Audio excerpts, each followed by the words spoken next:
Welcome to the Michigan Runner Show. Join us each time as we explore the people, the places, and the events that shape our great sport. I am too. Go Fred! Come on, Nate! David! Come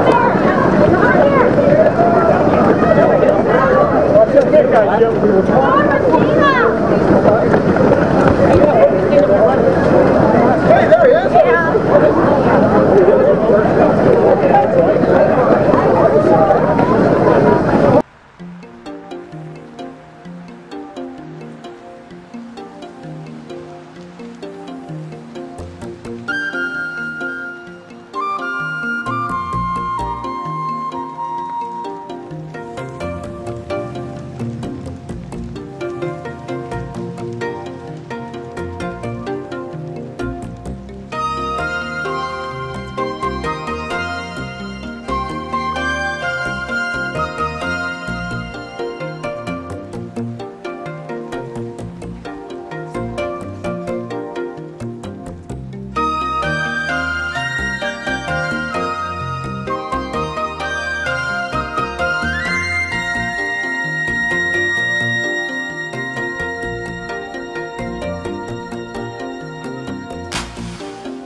We found one of our favorite guys as runner-up today at the 30th annual Big Bird Run in Roseville, Michigan.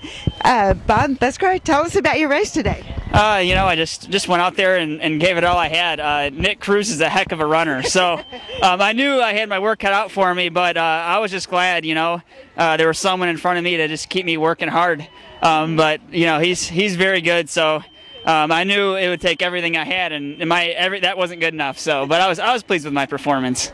Well, on a day like today, when you don't exactly know who's behind you, you could even have some faster people just waiting to kick by you. You mentioned the last 1.2 being kind of long. Tell us about that. Well, I think it's just, you know, a combination of the weather catching up to you. That last headwind, you know, it was like an uphill the entire way.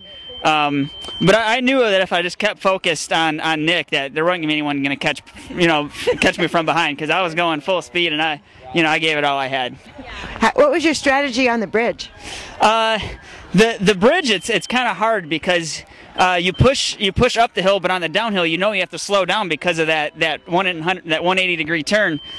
So it doesn't do you justice. You don't get to reap the benefits from the downhill. But you know, the first time going over, I try not to kill myself, and the second time, that's kind of like the start of my kick. You know, using that downhill momentum. It's just unfortunate that it ends as soon as you make that turn. So. Yeah, it's kind of a unique feature in a race, I think. Yeah. I mean, I enjoy it. It makes it a little bit harder. So, I think it's good. Well, it's great to see you out on the roads. Thanks for talking Always with a pleasure. Always a pleasure. Thank you. All right. We're with Carol Jefferson, who's the winner today of the 30th annual Roseville Big Bird Run. And we heard you talking earlier about some of the things that are not easy in the race. Can you tell us about your strategy a bit? This was my first road race for a long time, so I pretty much just tried to go with the crowd. And I don't know, after the first couple miles there was a bypass across the bridge, which was a kind of interesting feature. I don't know, I didn't really like that too much because it kind of slowed you down, you had to go around. But Did you expect it? I heard there was a bypass, but I didn't really know what that meant, so I figured it out when I got there, what they meant.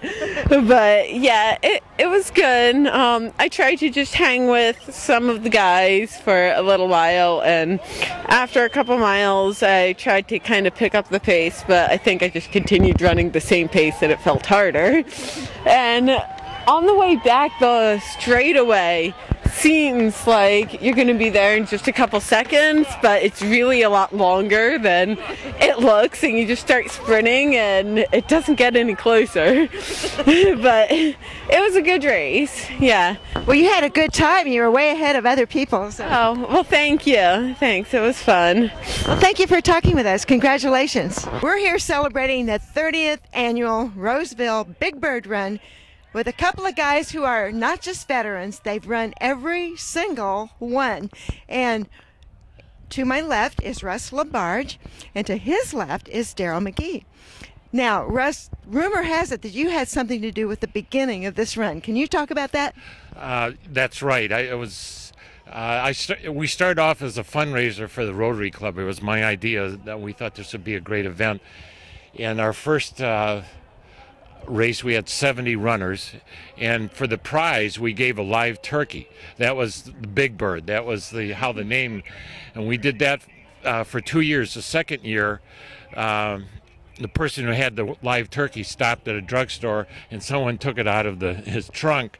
So that was the last year for live turkeys. Then after that we started giving out frozen turkeys. But it's, of course, it's really grown. It's some years we've had over 1,000 runners here.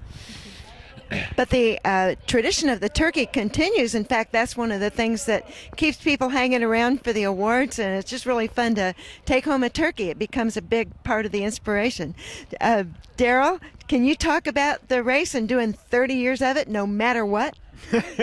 No matter what is right. Boy, I'll tell you, some years I was sick. I had head cold. I had pulled hamstrings that I kept going. 30 years, I'm a little bit slower than I was 30 years ago.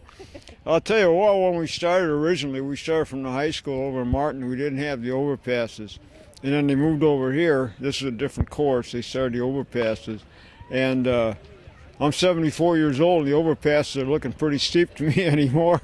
I hope I can continue on running this race as long as possible. As long as they keep going, I'm going to keep going.